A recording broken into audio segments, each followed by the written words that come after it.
नमस्कार, प्रभा साक्षी पॉडकास्ट में आप सभी का स्वागत है। आज के इस पॉडकास्ट में बात करेंगे कि मंदी आने वाली है, ग्लोबल इकोनॉमी पर ये ट्रेड वॉर भारी पड़ेगा, ट्रंप टैरिफ पर पीछे नहीं हटने को तैयार, चीन और यूरोपीय यूनियन करेंगे आर पार। तो आइए सुनते हैं आज के इस पॉडकास्ट को। लेकिन उससे पहले अगर आपने मेरे चैनल को सब्सक्राइब नहीं किया तो जरूर कर लें, ताकि आप रोज ऐसे ही इंटरेस्टिंग और जानकारीपूर्ण पॉडकास्ट सुन सकें। डोनाल्ड ट्रंप जब से दूसरी बार राष्ट्रपति बन गए हैं, तब से टैरिफ उनका सबसे पसंदीदा शब्द बन गया है। सोते जागते आते जाते उनकी जुबान पर टैरिफ छाया रहता है। कनाडा को 51वां राज्य बनाना हो तो टैरिफ लगा दो, फेंटनिल की तस्करी रोकनी है तो टैरिफ लगा दो, यूक्रेन वॉर में पीस डील करानी है टैरिफ लगा दो या धमकी दे दो। अगर आपने पिछले कुछ महीनों में ट्रंप को ट्रैक किया होगा तो पता चलेगा कि टैरिफ उनका सिंगल पॉइंट वेपन बन चुका है। हर मर्ज की एक ही दवा, कभी आग लग जाए तो उसके जवाब में कहीं ट्रंप टैरिफ ना लगा दें। डोनाल्ड ट्रंप पॉलिटिक्स में आने से पहले बिजनेसमैन थे। उन्हें डिप्लोमेसी से ज्यादा प्रेशर डालकर डील पर साइन कराने का अनुभव है। जिस तरह हिंदी सिनेमा में विलन होते थे, डील से पहले नोटों से भरा सूटकेस खोलकर दिखाने वाले, दुनिया भर के शेयर बाजार में भूचाल मचा हुआ है।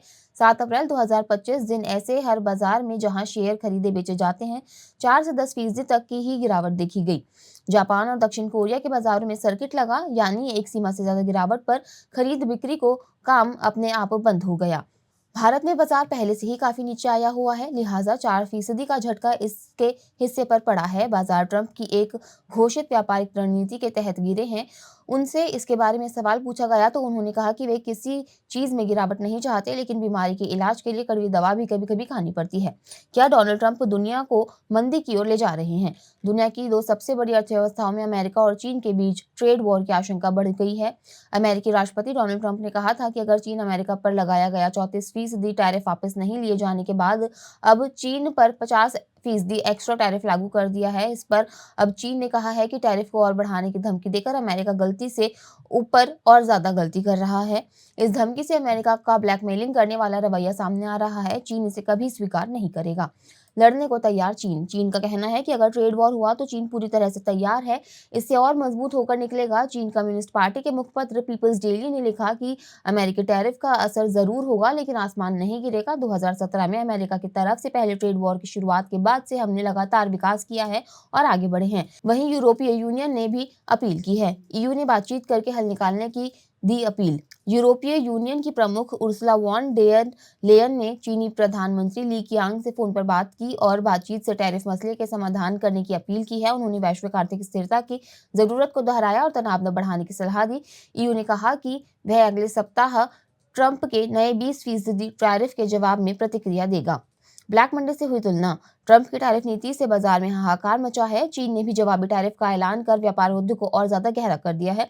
अर्थशास्त्रियों ने चेतावनी दी है कि अगर अमेरिका अपनी मौजूदा नीति पर डटा रहा तो वैश्विक मंदी की आशंका 60% तक पहुंच सकती है। जेपी मॉर्गन के दूत कासमैन और CNBC के जिम क्रेमर ने मौजूदा हालात की तुलना 1987 के ब्लैक मंडे से की है, जब एक ही दिन में 0.7 से 1 ट्रिलियन डॉलर स्वाहा हो चुके थे। बाजार की नजर अब व्हाइट हाउस की अगली चाल पर टिकी हुई है। भारत का नरम रुख। फिलहाल तय जान पड़ता है कि शेयर बाजारों की ढहता देखकर ट्रंप अपनी नीति नहीं बदलने वाले हैं। सच या झूठ, मगर अमेरिकी वाणिज्य सचिव हावर्ड ल्यूटरनिक का कहना है कि 50 देशों में अमेरिकी सामानों को लेकर अपने आयात करों में कटौती करने के संकेत दे दिए हैं और उनकी ओर से इस बारे में बातचीत भी शुरू की जा चुकी है।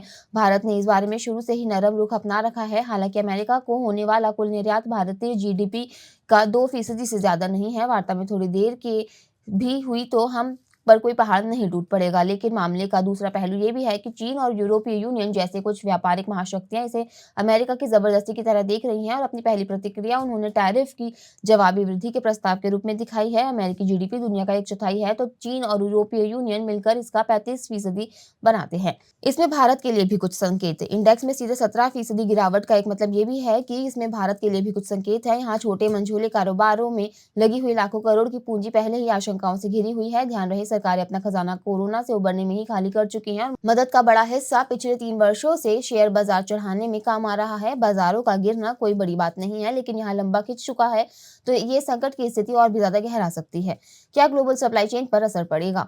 दुनिया भर में शेयर बाजार में भारी गिरावट ने कॉर्पोरेट आय में गिरावट का संकेत दिया है।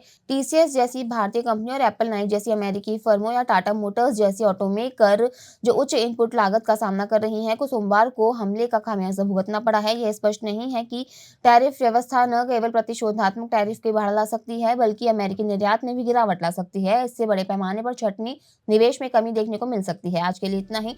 अगले पॉडकास्ट में किसी और मुद्दे पर देंगे आपको विस्तृत जानकारी। तब तक के लिए जुड़े रहें प्रभा साक्षी के साथ।